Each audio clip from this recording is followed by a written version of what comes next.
మట్టి గణనాథులని పూజించాలని పర్యావరణ పరిరక్షణలో భాగంగా ఈరోజు మనం కొత్తపేట చౌరస్తాలో మట్టి గణనాథుని అవేర్నెస్ ప్రోగ్రాము చేసినాము.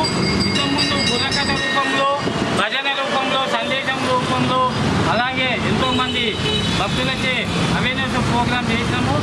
ఈనాడు మనం చెప్పదలిసింది ఏంటంటే, గత 10 ఏళ్ళుగా 20 ఏళ్ళుగా ప్లాస్టర్ ఆఫ్ ప్యారిస్ రాజ్యం వెళ్తుంది.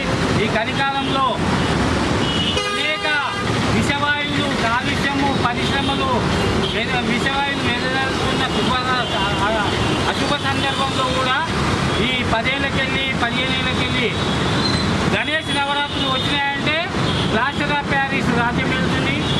విషపూరితమైన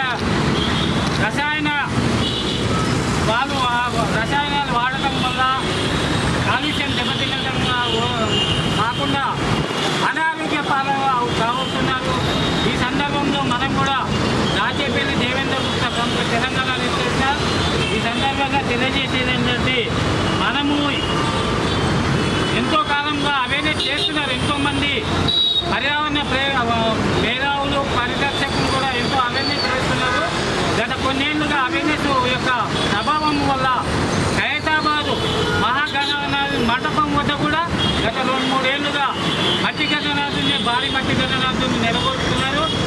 అంతకుముందు గాజువాక ప్రాంతంలో, ఆంధ్ర ప్రాంతంలో అనేక ప్రాంతాలలో భారీ మట్టి గణనాథుని నెలకొల్పుతున్నారు. వారందరికీ కూడా ప్రత్యేక ధన్యవాదాలు తెలియజేస్తున్నాము.